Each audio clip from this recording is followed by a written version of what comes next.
only Christmas tree worth having this year is the Tree of Evolutionary Life, now in its limited edition winter form. Grab this limited time poster now while you can. It depicts every single Pokemon and how they'll be related to each other, including the all-new Melmetal. Using the links below, grab one for yourself or for a friend.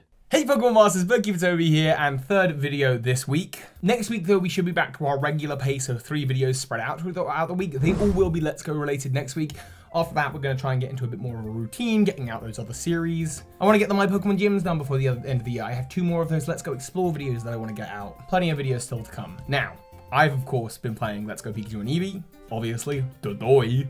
And when I play a new Pokemon game, the big thing I look out for is a Pokemon theory. What could I make videos about? And there has been something that, as an internet collectively, you have been screaming to me to cover. You've all seen this item, the autograph that Lieutenant Surge gives you in the game. This autograph, what does it mean? Because this autograph appears in another game, Ultra Sun and Ultra Moon, in your player character's bedroom, and your player character from Ultra Sun and Ultra Moon has moved from the Kanto region. Is the player character from Ultra Sun and Ultra Moon and the player character from Let's Go Pikachu and Eevee the same person? Or are they related? Is the character from Let's Go Pikachu and Eevee the father or mother of this character?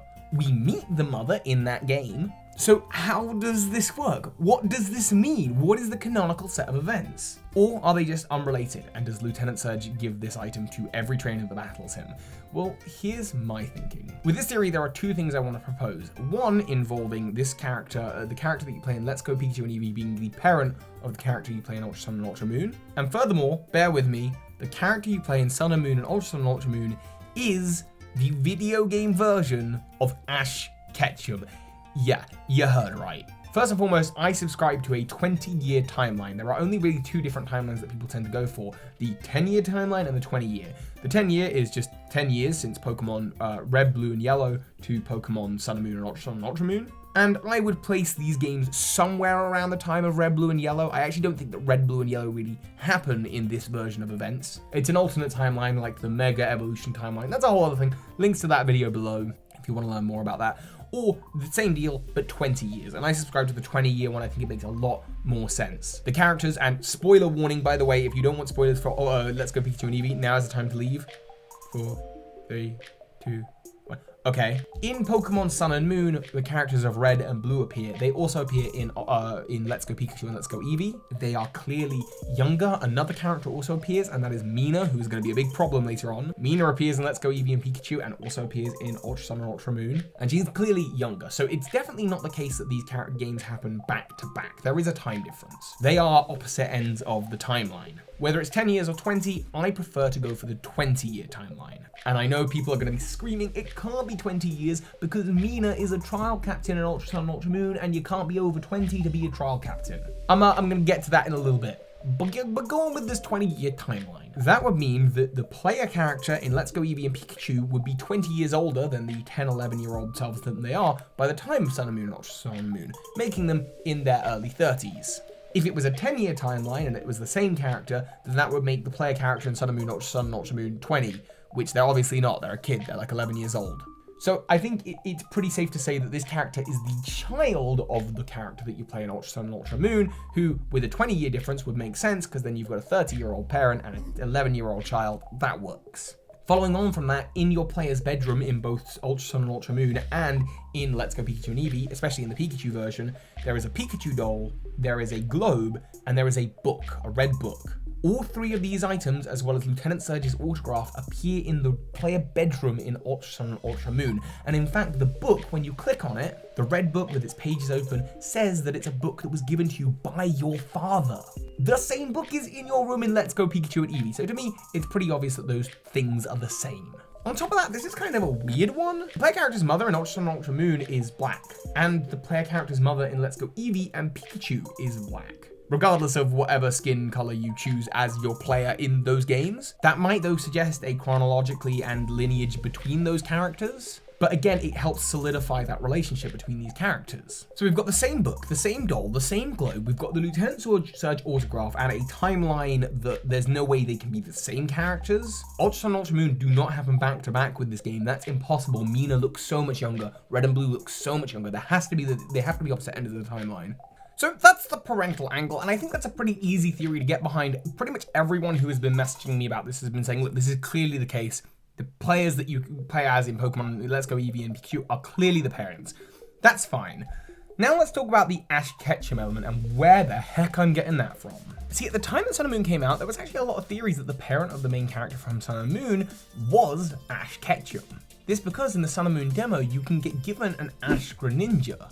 This given to you by someone mysterious who doesn't sign their own name, but the hopes that the move has gone well. And so people are like, oh, well, maybe that's the parent character. And actually, Ash Ketchum appears again in the video game universe, being referenced in Mimikyu's room. You can see a little image of Ash Ketchum with Pikachu on his shoulder. Huh, someone with a Pikachu on their shoulder, eh?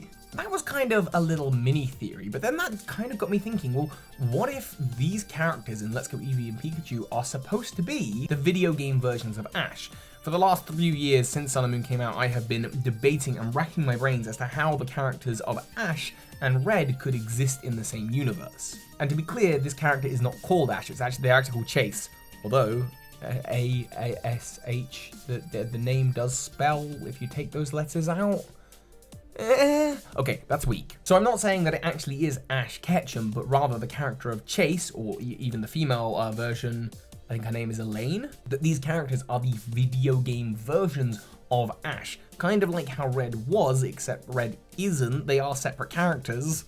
Because you can see references to Ash in Sun and Moon, and Red appears in Sun and Moon, and oh, why is Pokemon like this? Point is here, we've got a character who looks pretty much almost identical to Red, like Ash, who has Pikachu on their shoulder, if you choose the Pikachu version, like Ash. Again, maybe Let's Go Pikachu is the more canonical of the two because of the Pikachu in your player character's bedroom and the Pikachu in the player character's bedroom in Ultra Sun and Ultra Moon. And on top of that, the other various amounts of anime-related references in this game. I've already talked about the notebook that's on the top of Professor Oak's shelf that looks exactly like the notebook from the Pokemon 4th movie, Pokemon Forever, which kind of, again, that's an anime-verse thing. As well as Brock being a flirtatious human who appears in Celadon City wishing he could have met the beautiful girls in the Celadon gym, like Brock from the anime. Or the gym trainers in Misty's gym being named after her sisters from the anime. Or her using a Psyduck, like she does in the anime.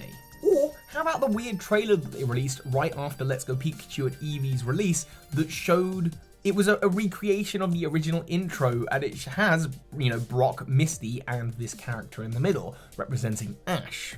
To me, it's kind of like Chase is the video game version of Ash. We also know that this character is very customizable, and in fact, the Pikachu can wear different caps. And the only other main series reference to Ash Ketchum we've had is various cap-wearing Pikachus. So I'm not saying that Chase is Ash, rather Chase is the video game version of Ash, and that this version of Ash, called Chase, lives in the same universe as Red. Which could explain how if this character keeps on going on adventures, they may eventually get a Greninja, and when they become the father of the character in Ultra Sun and Ultra Moon, send that Greninja that looks just like an Ash Greninja to the character in Sun and Moon and Ultra Sun and Ultra Moon. And on top of that, their likeness of them walking around with Pikachu on their shoulder, which isn't actually something that Red seems to do, it's just Chase that seems to do that, is seen in the Mimikyu room.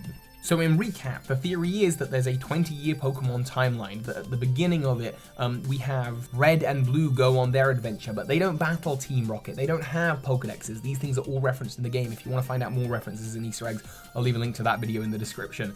But they go off on their adventure. Then about a year later, Chase, the video game version of Ash Ketchum, goes on his adventure. Maybe he's even related to Red, I don't know. He does live in the same house that Red lived in. And anyway, this version of Chase kind of becomes the video game version of Ash and goes off and has loads of other adventures. And 20 years later is father to the character in Sun and Moon and Ultra Sun and Ultra Moon. This to me all makes perfect sense apart from, of course, that one big thing, Mina. Mina, the trial captain. In Pokemon Ultra Sun and Ultra Moon, trial captains are not supposed to be over 20 years old. At 20, they're supposed to leave that role. But let's look at the alternative. The only other alternative here is a 10-year timeline. That's the one that people like to suggest, which makes no sense because Porygon's Pokedex entries talk about how in Generation 1 time, it was based on new technologies at the time, and the by the time of Sun and Moon's Pokedex entries, Porygon is made up of technologies from about 20 years ago. It has to be a 20-year timeline, but to just humor those who go for the 10-year timeline thing, even in a 10-year timeline, Mina, who appears in Pokemon Let's Go Pikachu and Eevee, is no way younger than 10 and traveling the world. 10 is like the absolute youngest limit that trainers can go on their adventures, which means even in a 10-year timeline, she would be 20 by the time of Sun and Moon and Ultra Sun and Moon, making her retired. Now, Mina does appear to be the most experienced trial captain and probably the oldest anyway, so it seems more likely to me that the only difference here is that Mina is an exception to the rule of trial captains needing to be 20 years old, and she's just an older trial captain. Her trial does appear to be very different to the older trial captains as well in Ultra Sun and Ultra Moon. But those are just my thoughts. That is my theory. At the very minimum, if you don't agree with the Mina thing, you don't agree with the timeline, you don't agree with the Ash Ketchum thing, your character in Let's Go Pikachu and Eevee is the parent of the character in Pokemon Sun and Moon / Ultra Sun and Ultra Moon. You'll have to let me know, of course, what you think about this in the comments section, and of course, I hope you are having a wonderful day wherever you are. So hi, Pokemon Masters. A massive shout out goes to my incredible patrons, many of who you can see the name of on screen now. Most of all to the big patrons of the month, Yoni, Sobin, and Xavis.